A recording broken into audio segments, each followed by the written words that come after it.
Turpins both pleaded guilty in February. The tears they shed as their children faced them. Hi, it's Sari. Today I was going to talk about the Turpin case. So I'm going to play a little audio from the testimony on Friday. My parents took my whole life from me, but now I'm taking my life back.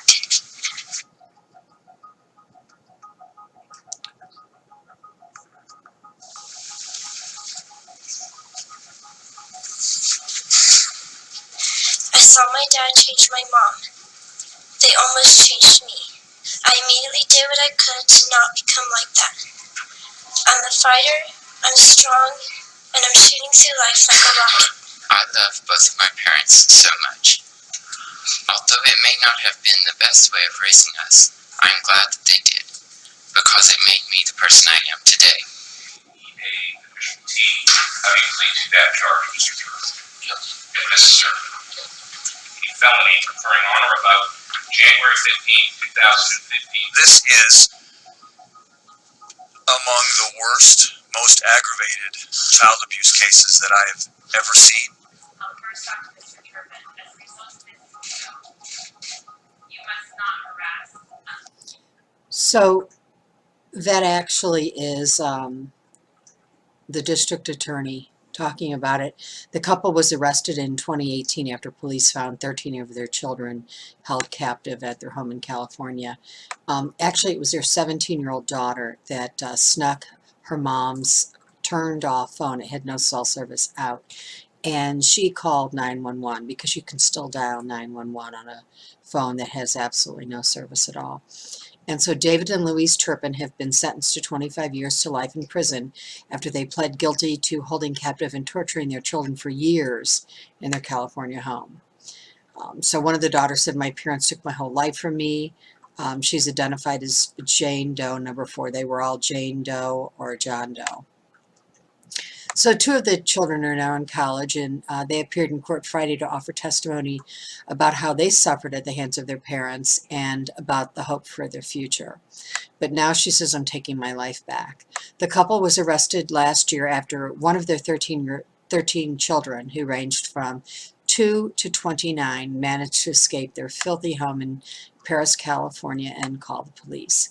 Authorities said the siblings had been isolated from the outside world and were often denied showers, medical care, and food. It's reported that they were allowed to shower once a year.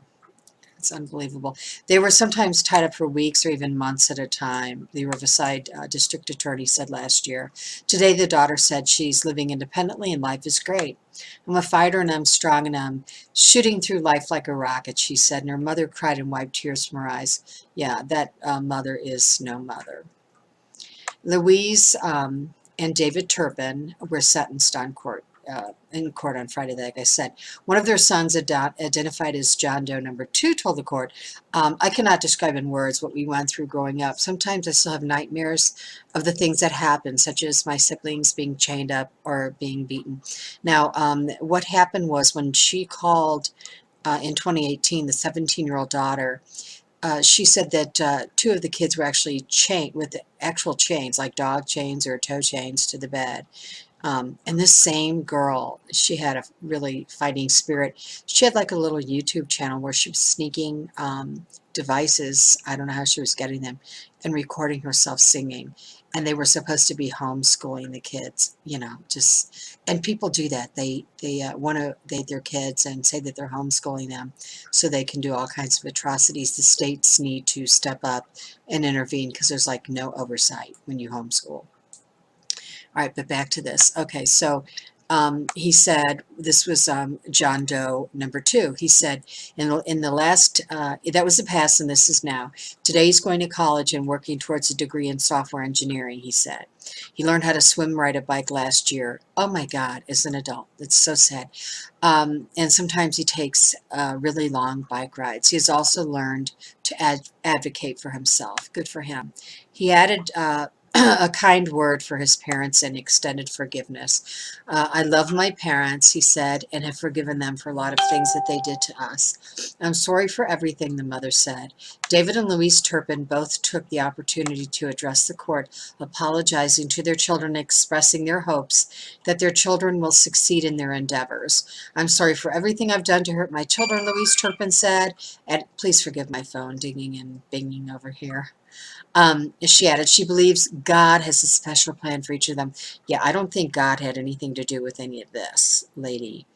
I love them more than they will ever imagine. Yeah, I don't think they imagine that you love them a lot, and if that's love, yeah, I'm sure that they want you to count them out. This is really very, very, very sad. Meanwhile, Jane Doe, number 4, sobbed softly, wiping her tears. At one point, she reached out to pet Raider, a police dog brought in to provide emotional support to the traumatized victims. Oh my God. And court witnesses. John Doe, number 2, looked slightly downward.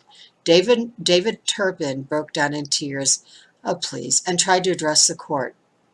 His attorney read the beginning of a statement in which the father expressed hope for his children's success and said that he hopes they remain close because their mother and father will not be with them. Oh, they're going to be way better off that you're not with them. What? Because they won't be with them, like they were there to support them or do anything? What? Because they won't be with them, like they were there to support them or do anything? It's also, I don't know if it's going to be in this report, but the father allegedly had sexually abused some of these kids too. Oh, God. I thank God for all of my children, David Turpin's statement read, adding that he's sorry and if he's done anything to cause harm. Children will succeed in spite of you, the judge said. Good for him. Before sentencing the couple, Judge Bernard Schwartz addressed the defendants, emphasizing children are indeed a gift, not only to their parents and families, but also to society. Amen. Because they'll become a scientist and discover a cure for some disease, or go be a doctor or respond or save someone's life. Maybe they'll enter the military and protect our country, Schwartz said. The selfish, cruel, and inhumane treatment of your own children has deprived them, your family, your friends, and society, and especially both of you, of those gifts. Absolutely. That's what the judge said. To the extent that they do thrive, it will not be because of you both, but in spite of you, Schwartz said. I like that, judge. The court also placed new protective orders on each of the children, tailoring their length to each child. According to Jeff Moore, attorney for Louise Turpin, 10 of the children have 10-year restraining orders in place. 2 have 5-year restraining orders, and 1 has the restraining order dropped. Schwartz said the orders prevent David and Louise Turpin from having personal contact with the children, whether in person, by mail, phone, social media, or through third parties. Oh, that's awesome. That's really, really good.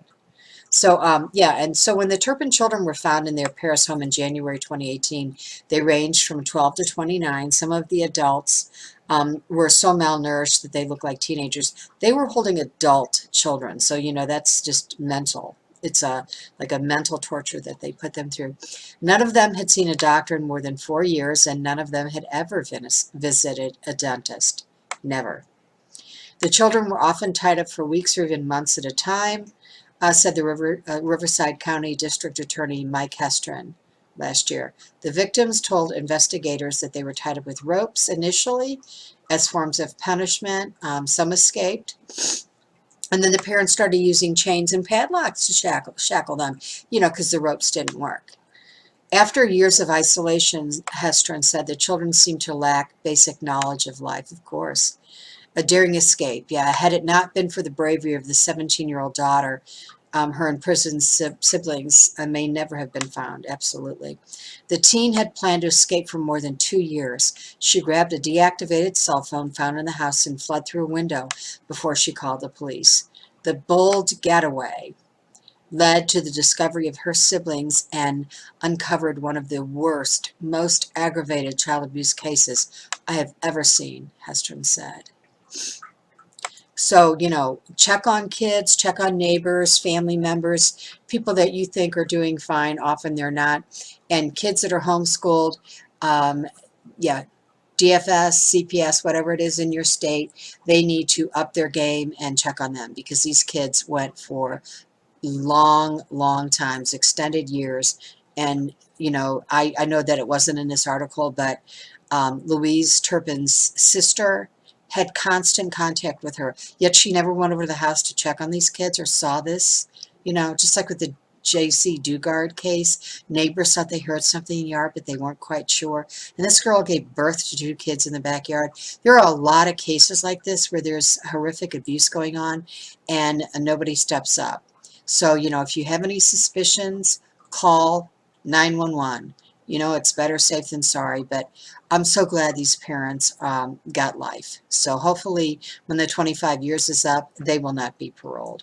And God bless these kids, and I hope that they can go on to have a decent life. And if you want to see something really creepy, Google or look up their the renewal ceremony that Louise and David Turpin had. Super creepy. They had an Elvis impersonator officiate this a renewal, vow renewal ceremony in Vegas, and the kids were all dressed alike in these, I don't know, look like something from the 50s, these plaid dresses and jump. It's just weird. Go look at that, and then you can also check out the trip to Disneyland. I don't know when that happened, but they all had on the Dr. Seuss thing 1 and 2 outfits. So they're really those are like the only 2 photos that you'll see, but they acted normally, and you know, their behavior was completely without any kind of question that, you know, everything was all right